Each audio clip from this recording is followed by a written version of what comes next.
2023 wird der Europapark den kroatischen Themenbereich mit einer neuen Achterbahn aus dem Hause Mack Rides als Hauptattraktion für die Besucher eröffnen.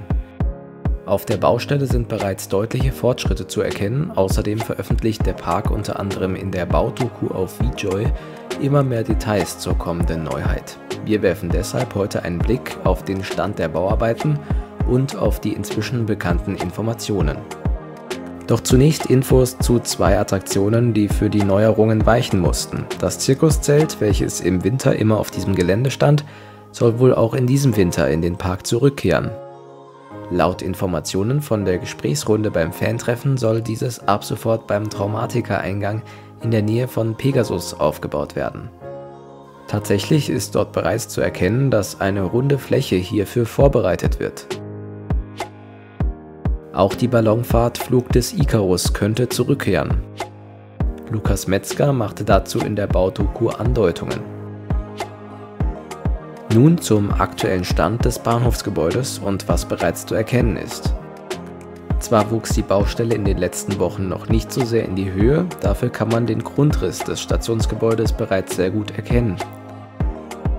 Am weitesten fortgeschritten scheint der See, der den Eingangsbereich der neuen Hauptattraktion bilden wird. Das Stationsgebäude besteht hauptsächlich aus zwei Teilen. Auf dem Weg in die Attraktion durchläuft man wohl zunächst den Gebäudeteil direkt beim See und betritt dann einen Innenhof. Dieses Gebäude könnte den bereits in Gerüchten diskutierten Vertikal-Lounge beinhalten, welcher die Gäste nach dem Bahnhof auf die Strecke befördert. Direkt darunter liegt an dieser Stelle ein Schacht, der in der Baudoku als Zugschacht für Mack Rides, also die Achterbahn, bezeichnet wird. Durch einen solchen Schacht werden Leitungen und Kabel verlegt. Das könnte zu einem Launch an dieser Stelle passen, da dahinter sehr viel Elektronik stecken dürfte. Auf der anderen Seite des Innenhofs befindet sich das eigentliche Stationsgebäude. Die Grundplatte davon ist bereits jetzt sehr gut zu erkennen. Beide Gebäude werden am Ende zweistöckig sein. Das Obergeschoss dürfte jeweils zum Großteil von der Achterbahn in Anspruch genommen werden, während im Erdgeschoss Platz für den Wartebereich ist.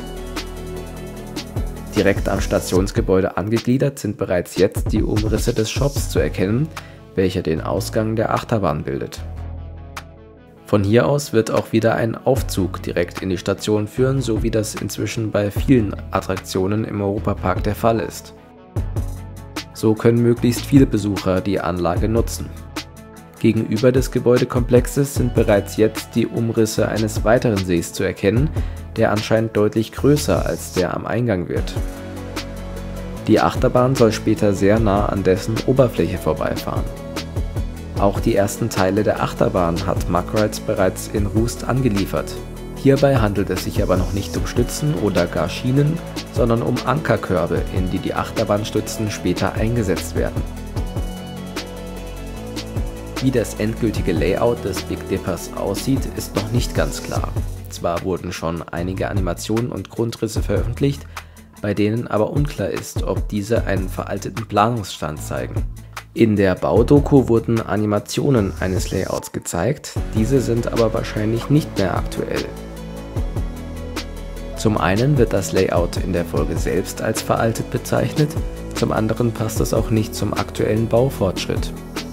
In der Animation ist der größere See, dessen Umrisse man bereits auf der Baustelle erkennen kann, nicht vorhanden.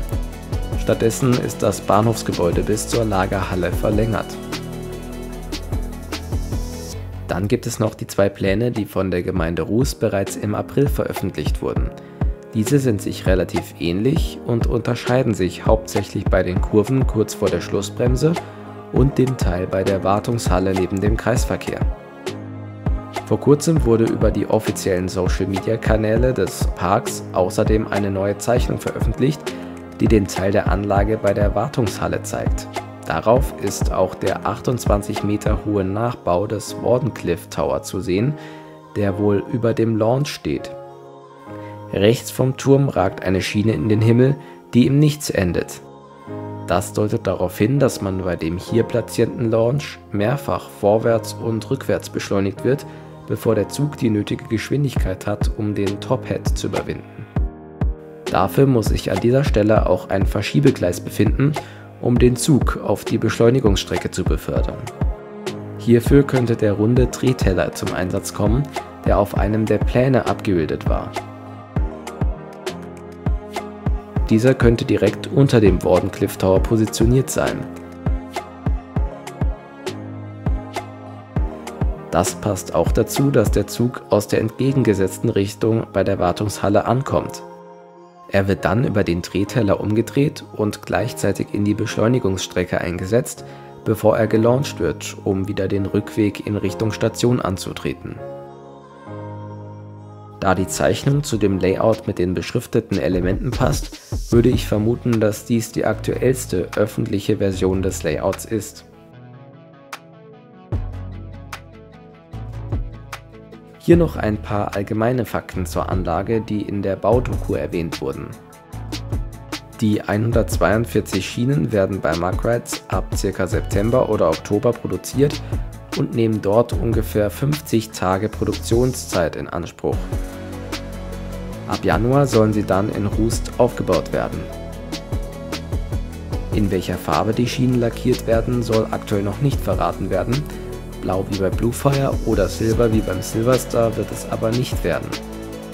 Wie bereits vermutet, besitzt die Bahn keinen Kettenlift, sondern wird ausschließlich über Magnetbeschleunigungsstrecken, LSM-Launches genannt, beschleunigt. Dafür werden fast 300 Statoren verbaut, das sind in etwa 3-mal so viele wie bei Bluefire. Insgesamt sind bei hohem Andrang bis zu 7 Züge gleichzeitig auf der Strecke geplant. Davon werden sich immer etwa 3 bis 4 auf der Strecke und der Rest im Bahnhofsbereich befinden. Um die vom Europapark gewünschten hohen Kapazitäten erreichen zu können, werden die Züge auf der Strecke immer nach ungefähr spätestens 30 Sekunden eine Blockbremse anfahren.